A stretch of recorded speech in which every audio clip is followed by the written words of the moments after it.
सभी को एक कर दिए, तब जाके हमारे देश में आज़ादी भी मिली। जब तक एक नहीं होते तब तक आज़ादी भी नहीं मिलता।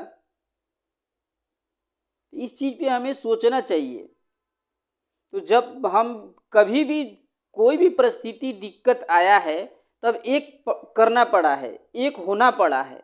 एक जब तक नहीं होंगे तब तक कोई भी दिक्कतें टलेगी नहीं।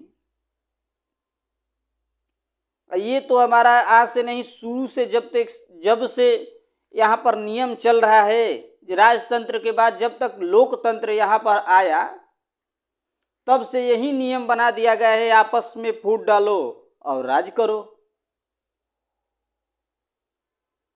आपस में फूट डालो और राज करो। अंग्रेज तो यही करते थे, आपस में फूट डालो और राज करो। आज वही हो रहा है, नेताएं हमारे सारे कर रहे हैं, आपस में फूट डाल रहे हैं और हम पे राज कर रहे हैं।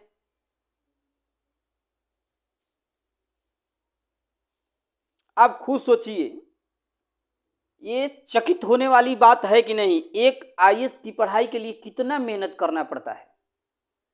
लोग रगड़ रगड़ के मेहनत करते हैं, तब जाके आईएएस बनते हैं। और वहीं जब आईएएस बन जाते हैं तो इतना दुखी होते हैं। कुछ दिन तो स्टार्टिंग में सुखी रहते हैं, लेकिन इतना दुखी हो जाते हैं, कहते हैं कि अरे गांव में कुछ काम ही कर लेता वही अच्छा होता।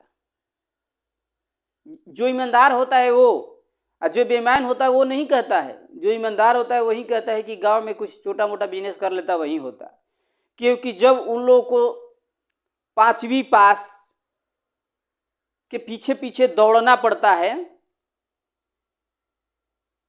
तब इतना बुरा लगता है, इतना बुरा लगता है। तेरे देखो, एक अक्षर भी पास नहीं किया, सीएम बन गया, पीएम बन गया, उसके पीछे पीछे दौड़ना पड़ रहा है। हम इतना मेहनत करके भी उसको बहुत दुख होता है। लेकिन इस चीज़ में सुधार कौन करेगा? हम लोग करेंगे, हमारा समाज करेगा। हम लोग का सोचना चाहिए खुद। तो जो क्रिमिनल है उसको इस सिस्टम से हटाओ।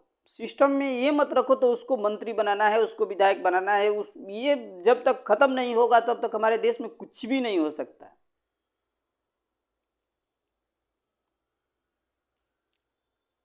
इस चीज पे हम लोग को बहुत ध्यान देना पड़ेगा। ये समय आ गया है अब। इस चीज पे जो भी ध्यान नहीं देगा तो आपस में ये लड़ते झगड़ते रह जाएंगे। ये जात है, ये जात है, जात जात करके, धर्म धर्म करके लड़ते रह जाएंगे।